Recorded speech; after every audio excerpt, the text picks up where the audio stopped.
Guys जैसा कि हमारा आरसीएफएल का एग्जाम का डेट ऑलरेडी डिसाइडेड हो चुका है और आप लोग अपने फाइनल प्रिपरेशन की तरफ मूव कर रहे होंगे, तो यहाँ पर हमारे पास बातचीत आती है कि एक्चुअली में सर मुझे क्या करना चाहिए इन लास्ट के 2 डेज़ के अंदर में, जिससे कि मैं अपना आने वाला जो एग्ज़ाम है उसमें फाइनली आपका जो नेक्स्ट राउंड है इंटरव्यू तक मैं पहुँच सकूँ और अच्छा खासा आरसीएफएल जो कि नवरत्ना कैटेगरी में आता है वहाँ पर अपना फाइनल सिलेक्शन ले सकूँ। सो वेलकम गाइज, आपका स्वागत है आपके इस चैनल गेटिनिटी पर, जहां पर आज हम बात करने जा रहे हैं last minute tips for the RCFL exam. किस तरह से आपको अपने 20 से 30 मार्क्स इंप्रूव करने हैं उसके बारे में मैं आपको एक थोड़ी सी टिप दे देता हूं, जहां से आपको अल्टीमेटली बेनिफिट ये मिलने वाला है कि अगर बाई चांस अगर आप ये मिस्टेक करने वाले हैं तो ये मिस्टेक आप नहीं करेंगे और आपका फाइनली और अल्टीमेटली आपके मार्क्स जो है ना वो इंप्रूव होंगे। तो चलिए बातचीत करना स्टार्ट करते हैं। एक चीज़ याद रखिएगा, अगर आप वास्तव में गेटिनिटी के स्टूडेंट हैं तो आपके अंदर ये फीलिंग होनी चाहिए कि जब तक तोड़ेंगे नहीं तब तक छोड़ेंगे नहीं, चाहे वो आरसीएफएल का एग्जाम हो, चाहे वो एचपीसीएल का एग्जाम हो, या फिर आगे आने वाला कोई भी एग्जाम हो या फिर इंटरव्यूज़ हो। अपने मोटिवेशन को हमेशा हाई रखिए, अपने जोश को हमेशा हाई रखिए और इसी उम्मीद के साथ में आपको मूव करना है। एक दिन तो आपका आएगा जहां पर आपको फाइनली किसी न किसी पेशों से कॉल आएगा। चलिए, तो यहाँ पर सबसे पहले बात हमारे पास आती है, जैसे आपको बता देता हूँ कि एक्चुअली एग्जाम का पैटर्न, क्योंकि अगर सामने वाले दुश्मन को हराना है तो ये समझना फिर से जरूरी है एक बार कि एक्चुअली एग्जाम का पैटर्न क्या है, किस तरीके से क्वेश्चंस आपके सामने आएंगे, ठीक है ना, और आपके सामने हर क्वेश्चन के लिए लगभग लगभग कितना टाइम आपको मिलेगा। तो यहाँ पर एक चीज आपको मैं पहले भी क्लियर कर चुका हूँ, मैं फिर से एक बार रिकॉल कर देता हूँ। एग्जाम पैटर्न की अगर बात करते हैं, जनरल इंग्लिश के आपके पास 15 क्वेश्चन होंगे। एक ऐसा पार्ट होता है जनरली अगर आपका वीक है, ठीक है, तो मैं स्ट्रेटजी आपको भी बताऊंगा कि एक्चुअली आपको कैसे अपने मार्क्स इंप्रूव करने हैं। जस्ट एक बार मेमोराइज कर लेते हैं। 15 क्वेश्चंस आपको 15 मार्क्स के आपको मिलेंगे एंड क्वांटिटेटिव एप्टीट्यूड के 15 क्वेश्चंस होंगे, दैट इज 15 मार्क्स के होंगे। रीजनिंग एबिलिटी के आपके पास में जनरल नॉलेज, रीजनिंग एबिलिटी, इन सभी के मिला के 10 क्वेश्चंस होंगे, टोटल 20, ठीक है। ये सेक्शन आपके पास में 45 मिनट्स का आपको मिलेगा। 45 मिनट्स के बाद यहाँ पर सेक्शन वाइज आपके पास टाइमर होगा। 45 मिनट्स आपको वो मिलेंगे और 45 मिनट्स का आपका टेक्निकल का आपके पास टाइमर होगा, ठीक है, जैसा मेरे सुनने में आया है। प्रोफेशनल नॉलेज का हमारे पास 50 क्वेश्चंस होंगे, जहां पर आपको 100 मैक्सिमम मार्क्स आपको मिलेंगे और यहाँ पर 45 मिनट्स आपको अलग मिलेंगे, मतलब 90 मिनट्स, 1 घंटा 30 मिनट का टाइम आपको मिलेगा, 1.5 घंटे का टाइम आपको मिल रहा है। और यहाँ पर आपके पास में आपका जो 1 मार्क क्वेश्चन होगा वहाँ पर 0.25 की नेगेटिव मार्किंग होगी और जो 2 मार्क्स का क्वेश्चन होगा वहाँ पर आपकी 0.5 की नेगेटिव मार्किंग होगी। ये ध्यान रखिएगा, 1/4 की नेगेटिव मार्किंग साफ साफ मेंशन की गई है। अगर नेगेटिव मार्किंग है तो यहाँ पर अपनी स्ट्रेटजी थोड़ी हमें अलग तरीके से बनानी है, सोच समझ करके अप्रोच करना पड़ेगा इस 1.5 घंटे के एग्जाम में, जहां पर टोटली आप कितने क्वेश्चंस, 100 क्वेश्चंस फेस करने जा रहे हैं। 90 मिनट 100 क्वेश्चंस, लंबी लड़ाई है, मैराथन लड़ना पड़ेगा, दौड़ना पड़ेगा, रुकना नहीं है, हारना नहीं है और हमारे पास टाइम वेस्ट करने का बिल्कुल भी चांस नहीं है, ठीक है। तो यहाँ पर अब सबसे बड़ी बात हमारे पास आती है कि लास्ट ईयर का कट ऑफ, क्योंकि आपको ये याद रहना चाहिए ना कि एक्चुअली किस नंबर पर लास्ट ईयर एंट्री मिली थी। तो अगर आप उतना टाइम या फिर उतने मार्क्स अगर लेकर के आ रहे हैं तो आप ये उम्मीद कर सकते हैं कि आपको इस बार भी एंट्री मिल सकती है। तो मेमोराइज करते हैं एक बार जरा। लास्ट ईयर हमारे पास में जो आपके पास कट ऑफ गया था हमारे पास में, वो हमारे पास में केमिकल इंजीनियरिंग के लिए बात कर रहा हूं मैं, अनरिजर्व्ड में 78 मार्क्स पर आपके पास फाइनली इंटरव्यू कॉल आ गया था, ठीक है। ईडब्ल्यूएस कैटेगरी में 59.75 पे, एससी कैटेगरी में 61 मार्क्स पे, एसटी पे 42.5 पे and OBC non creamy layer में 65 मार्क्स पे फाइनल इंटरव्यू कॉल आया था।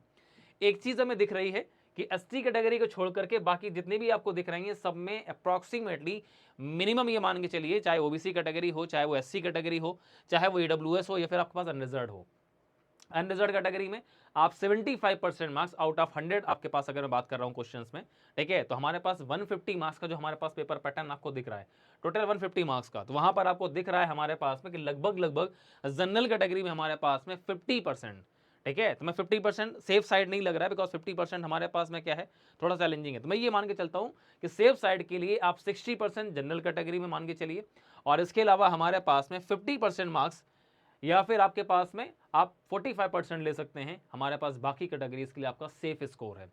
कुछ भी हो जाए, जनरल कैटेगरी वालों को 50% मार्क्स 100% एक्यूरेसी के साथ में ट्राई करना है कि आपके क्वेश्चन सही हों। 75 मार्क्स आपके ऐसे होने चाहिए जो आपके 100% एक्यूरेट हो, जहां पर आपको कोई डाउट ना हो कि सर मेरा ये गलत हो सकता है या फिर मेरे को ऐसा लग रहा है कि ये नहीं, ये हो सकता है। तो आपको ये ट्राई करना है कि आपको 50% जनरल कैटेगरी एंड 40% ट्राई करना है हमारे पास किनको, जो बाकी कैटेगरी के स्टूडेंट्स हैं, कि आपको 40% तक आपको अपना स्कोर जो है ना वो सही लेकर के आना है। क्योंकि आपको दिख रहा है ईडब्ल्यूएस 40% के अप्रॉक्सीमेटली जाएगा, 60 मार्क्स के पास, एससी कैटेगरी भी 40% के आसपास ही है एंड ओबीसी कैटेगरी भी हमारे पास है 40% से प्लस है, 45% बोल सकते हैं ओबीसी के लिए।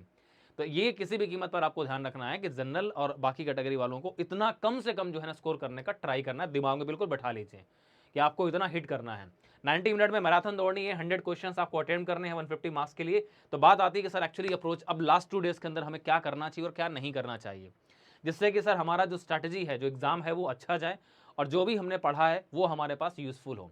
सबसे पहले चीज़ ये आती है कि अगर आपने पीवाईक्यूज अगर अटेम्प्ट नहीं किए, पीवाईक्यूज मैंने बोला हुआ किसी भी एग्जाम के होने चाहिए, स्ट्रैटेजी जब बताई थी तब भी बता चुका हूँ, पीवाईक्यूज किसी भी एग्जाम के हो सकते हैं। पीवाईक्यूज लगाने से आपको ये पता चलेगा कि एक्चुअली कौन से टॉपिक आपके ऐसे हैं जो फ्रिक्वेंटली पूछे जाते हैं। जैसे एग्जांपल के तौर पे अगर मैं बताता हूं कि हमारे पास में ये सिलेक्शन बहुत जरूरी है, और अगर वो सिलेक्शन अगर आपका हो जाता है, पीवाईक्यूज आपको अगर ये बता देते हैं, तो आप उन टॉपिक्स पे डीप रिवीजन कर सकते हैं, अच्छे से जाकर के उनका रिवीजन कर सकते हैं, बिकॉज उन टॉपिक से क्वेश्चन पूछे जाने की प्रोबेबिलिटी सबसे ज्यादा होती है। ठीक है, दूसरी चीज हमारे पास में आती है टेक्निकल का स्मार्ट प्रायोरिटाइजेशन। प्रायोरिटाइज आपको इस तरह से करना है कि आपको फालतू के सब्जेक्ट, सर पीसी मेरे को नहीं आता, सर पीडी मेरे को नहीं आता है, कोई जरूरत नहीं है। आपके जो मोस्ट स्कोरिंग सब्जेक्ट्स हैं, उन मोस्ट स्कोरिंग सब्जेक्ट्स के अंदर जो मोस्ट स्कोरिंग टॉपिक्स हैं उनको प्रायोरिटाइज कीजिए। जैसे कि अगर मैं हीट ट्रांसफर की बात करता हूं तो कंडक्शन हो गया, हीट एक्सचेंजर हो गया, ये 2 टॉपिक आपके ऐसे जहां से क्वेश्चंस आपको मिलेंगे ही मिलेंगे। बाकी आपको बॉइलिंग एंड कंडेंसेशन नहीं आता, सर इवापोरेशन नहीं आता, सर रेडिएशन नहीं आता, कोई दिक्कत नहीं है, लेकिन ये 2 टॉपिक आपके पूरी हीट ट्रांसफर में ऐसे जहां से क्वेश्चंस आपको मिलेंगे ही मिलेंगे।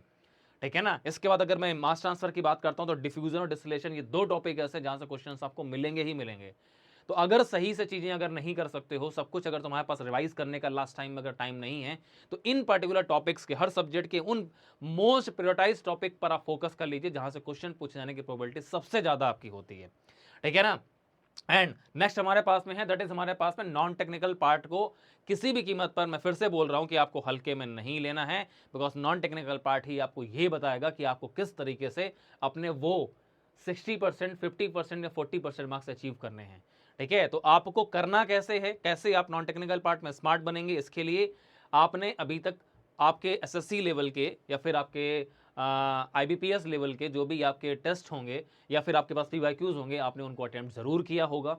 ठीक है, एक बार लास्ट में आपके पास में सबसे बड़ी चीज हमारे पास में आती है कि आपको इस लास्ट में क्या करना है, जो भी आपके फॉर्मूले हैं नॉन टेक्निकल पार्ट के, ठीक है ना, एप्टीट्यूड पार्ट के हों या रीजनिंग के, कुछ ट्रिक्स होती हैं, फॉर्मूले होते हैं, वो चीज़ें आपको रिकॉल करनी है। आपने इस पिछले 2 महीने के दौरान जो भी आपने जनरल अवेयरनेस या फिर जनरल नॉलेज का पार्ट पढ़ा है, उनको एक बार रिकॉल करना है। कुछ नया सीखने की जरूरत नहीं है कि सर नहीं तुम करंट की बुक लेकर के आ रहे हो कि सर एक बार जरा जुलाई का जो ना करंट अफेयर देख लेते हैं। भाई साहब, जुलाई का करंट अफेयर अगर आप देख रहे हैं तो हमारे पास में हार्डली इस जुलाई के अंदर जो भी एक आध इवेंट हुए हैं, बाई चांस एक आध क्वेश्चन अगर आता है, कोई फर्क नहीं पड़ने वाला अगर एक आध क्वेश्चन तुम्हारा जुलाई के इवेंट का अगर मिस हो जाता है, करंट अफेयर्स का, तुमने लास्ट मंथ तक का, जून और आपके मई तक का अगर आपने करंट अफेयर्स अगर देखा है, ऑलरेडी पढ़ रखा है, तो आप उसी को रिवाइज करिए। ठीक है ना। क्यों? क्योंकि आपको लास्ट टाइम में कुछ भी नया टॉपिक और नई चीजें आपको कवर अप नहीं करनी है कि सर मेरा वोकैब वाला पार्ट मेरा वीक है या फिर आपका टेक्निकल में कोई पार्ट वीक है। कुछ भी नया नहीं करना है, जो ऑलरेडी आप पिछले 2 महीने से कर रहे हैं वही पार्ट आपको आराम से करना है। ठीक है, लास्ट मंथ आपके पास, वही आप आराम से रिकॉल करिए, रिवाइज करिए। और सबसे बड़ी चीज आपके पास जो आप गलती करते हैं वो आपका मॉक टेस्ट। मॉक टेस्ट आपको ये बताता है कि आपका ये वाला सेक्शन अभी वीक है, चाहे वो क्वांटिटेटिव एप्टीट्यूड हो, चाहे वो आपका रीजनिंग का पार्ट हो, या फिर आपका भले ही वो जनरल अवेयरनेस है, जीके का पार्ट हो, या भले ही आपका टेक्निकल सेक्शन के अंदर कोई सब्जेक्ट हो, लाइक आपका हीट ट्रांसफर हो, फ्लूइड मैकेनिक्स हो, थर्मोडायनेमिक्स हो, जो भी सेक्शन वीक है वो आपको आपका मॉक टेस्ट ही बताता है। अगर आपने मॉक टेस्ट अगर नहीं दिए हैं अभी तक, तो आपके सारे के सारे 7 मॉक टेस्ट आपके लाइव हैं। ठीक है, जा करके उनको अटेम्प्ट करिए, वैसे ही आपको मॉक टेस्ट दीजिए सीरियसली, जैसे आप आने वाला आपका आरसीएफएल का टेस्ट देने वाले हैं। ठीक है, तो जैसे सीबीटी टेस्ट आप देंगे, सीरियसली पूरा 1.5 घंटे का जो पैटर्न आपका है, उस 1.5 घंटे में आराम से अपने 100 क्वेश्चंस अटेम्प्ट करने का ट्राई करिए। ठीक है, क्योंकि अब एक चीज ध्यान रखिएगा कि सबसे बड़ी चीज हमारे पास में आती है, वो आता है हमारे पास टाइम मैनेजमेंट। अगर मैं टाइम मैनेजमेंट की बात करता हूं तो हमेशा ध्यान रखिएगा, सबसे पहले उन क्वेश्चंस पे फोकस करना है जहां से आपके पास में क्या है, जहां पर आपके इजी क्वेश्चन सबसे पहले आपके सॉल्व होते हैं। तो इजी क्वेश्चन सबसे पहले सॉल्व करने का ट्राई करिए, चाहे वो हमारे पास में किसी भी सेक्शन की बात करूं, चाहे वो नॉन टेक्निकल सेक्शन में हो या टेक्निकल सेक्शन में। इजी क्वेश्चंस आपको क्या देते हैं, आपको टाइम की सेविंग करते हैं और साथ में क्या है, आपको मार्क्स देते हैं। क्यों? क्योंकि हमारे पास हर एग्जाम के अंदर आपका एक्यूरेसी और दूसरा क्या है हमारे पास में, आपका स्पीड, ये दोनों चीजें मैटर करती हैं। लेकिन ये याद रखिएगा, इस पूरे एग्जाम के अंदर में आपका जो सबसे ज्यादा मैटर करेगी वो एक्यूरेसी मैटर करेगी, बिकॉज नेगेटिव मार्किंग भी है। तो भैया क्वेश्चन जल्दी करने का कोई मार्क्स नहीं मिलेगा, क्वेश्चन सही करने का ही मार्क्स आपको मिलेगा। जितने ज़्यादा क्वेश्चंस आपके सही होंगे उतने ज़्यादा आप कट ऑफ के पास में पहुंचेंगे। इस चीज़ का खास ध्यान रखना है, इसलिए क्वेश्चन सही करने हैं, ना कि क्वेश्चन जल्दी करने हैं। ठीक है, तो आपकी स्पीड कहां से बढ़ेगी, स्पीड पर आप काम कर सकते हैं। ये 40% सेक्शन जो आपका होगा जहां पर आप स्पीड में काम कर सकते हैं। ठीक है, तो उन क्वेश्चंस को आप रीड करेंगे, नॉन टेक्निकल से के हैं या टेक्निकल के हैं, बहुत से क्वेश्चंस आपके होते हैं कि आप उनको रीड करिए, ट्राई करिए उन क्वेश्चंस का आंसर 20 से 30 सेकंड के अंदर आपको करना है, इससे ऊपर आपका टाइम ना जाए। 20 to 30 सेकंड के अंदर आप अगर क्वेश्चंस का आंसर करेंगे तो आपका जो ये 100 क्वेश्चन 90 मिनट में करने हैं, ये टाइम आपका लास्ट में टेक्निकल राउंड के लिए सेव हो जाएगा। बिकॉज जहां पर अगर बाई चांस कुछ कैलकुलेशंस करनी होगी तो वहां पर आप टाइम सेव करके चलेंगे और वहां पर आप क्वेश्चंस को अच्छे से दे पाएंगे टाइम। ठीक है ना, बाकी का 50% टाइम आपके पास उन क्वेश्चंस के लिए जहां पर आपको थोड़ा सा भी अगर सोचना पड़ता है, लाइक कैलकुलेशंस करनी है। क्वेश्चन आसान है, मैं मानता हूं, लेकिन कैलकुलेशन करनी है। सपोज मान लीजिए आपको क्या करना है, टेम्परेचर हीट ट्रांसफर कोई क्वेश्चन है, या फ्लूइड मैकेनिक्स कोई क्वेश्चन है, या फिर आपका सीआरई क्वेश्चन हो सकता है, काइनेटिक्स पर बेस्ड हो सकता है। तो ऐसे क्वेश्चन जहां पर आपको पेन चलाना पड़ेगा, तो वो क्वेश्चन हार्डली आपके 1 मिनट तक ले जाएंगे, 1.5 मिनट भी ले सकते हैं। तो उन क्वेश्चंस के लिए आपको टाइम बचाने के लिए आपको 40% पार्ट में क्या करना है, टाइम सेव करना है। फिर आप 50% आप टाइम दीजिए उन क्वेश्चंस को जो हमारे पास में क्या है, आपके थोड़ा सा कैसे लेंदी टाइप के हैं। ये 10% क्वेश्चन अगर आप नहीं भी कर पाते हैं, कोई दिक्कत नहीं है। ये 10% क्वेश्चन आप तब कर पाएंगे जब आप स्टार्टिंग से टाइम सेव करके चलेंगे।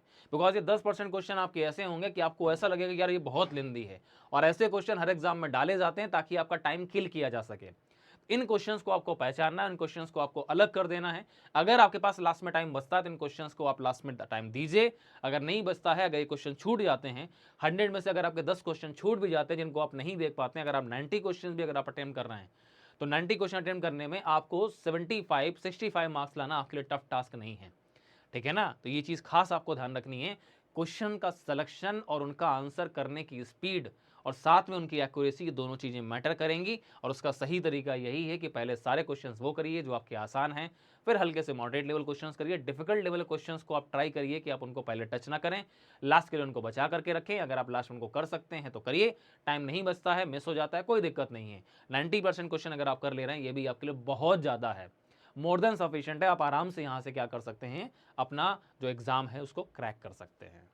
ठीक है ना, तो ये कुछ इंपॉर्टेंट टिप्स थी, आपको इन लास्ट 2 डेज के अंदर फॉलो करना है, एग्जाम के दौरान आपको फॉलो करना है। अगर आपने आरसीएफएल का टेस्ट सीरीज अभी तक परचेज ना किया हो, अगर आपने टेस्ट ना दी हो, तो आपके पास अभी 2 दिन का टाइम है। आप आराम से जाकर के टेस्ट अपना देना देख लीजिए, चेक कर लीजिए, अपना नॉलेज का लेवल चेक कर लीजिए कि एक्चुअली आपको कितना नॉलेज है और आप किस तरह से इस एग्जाम के अंदर में स्कोर कर सकते हैं। ठीक है, तो ये सारी चीज़ें आपको इस मॉक टेस्ट के थ्रू आपको मिल जाएंगी, जहां पर एक आईना आपको दिख जाएगा कि एक्चुअली आप कहां पर लाई करते हैं। ठीक है, तो हमारी पूरी गेटिनिटी फैमिली की तरफ से आप सभी को आपके आने वाले इस एग्जाम के लिए ऑल द वेरी बेस्ट।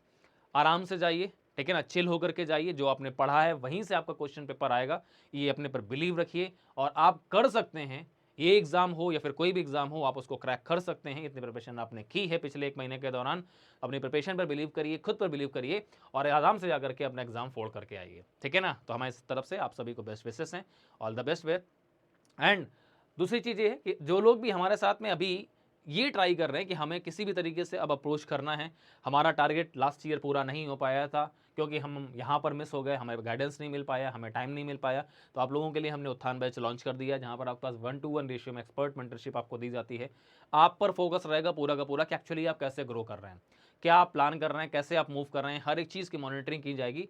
आप इंडिविजुअल, ठीक है ना, तो आपके लिए पर्सनल एक मेंटर हम अलॉट करेंगे और इसके बाद बाकी आपके पास जितनी भी आपकी परफॉर्मेंस है और आपके लिए स्पेशल क्वेश्चंस प्रोवाइड करना, आपको स्पेशल टाइम देना, ये सारी चीज़ें आपको इस बैच के अंदर मिल जाती हैं। बाकी आप हमारे कोई भी बैच आप ज्वाइन कर सकते हैं, रैंकर, सामर्थ, सक्षम, ठीक है, ये बैचेज आपके पास अवेलेबल हैं। यहाँ पर आपके पास ये प्लान्स हैं, इनमें से जो भी प्लान आपको बेस्ट लगता है वो आप चूज़ कर सकते हैं। टेस्ट सीरीज़ में भी हमारे पास में आपके पास में पासेस अवेलेबल हैं, आप गेट और नॉन गेट अगर लेना चाहते हैं तो आपके पास पास अवेलेबल हैं। एंड साथ में आपके पास में आप 2026 के लिए जो आपके पास टेस्ट है आप उसको एंजॉय कर सकते हैं। PYQ मॉक टेस्ट भी आपके पास अवेलेबल हैं। जो भी आप टेस्ट सीरीज परचेस करना चाहते हैं आपके पास टेस्ट सीरीज अवेलेबल है, आप यहाँ से परचेस कर सकते हैं। ठीक है, चलिए तो इस वीडियो में फिलहाल इतना ही रखते हैं और मस्त होकर के एग्जाम दीजिए कॉन्फिडेंस के साथ में। आप हर चीज़ कर सकते हैं, आपका नॉलेज अच्छा है, बस अपने पर बिलीव करिए और आराम से एग्जाम क्रैक करके आइए। ठीक है, तो best of luck, thank you and take care.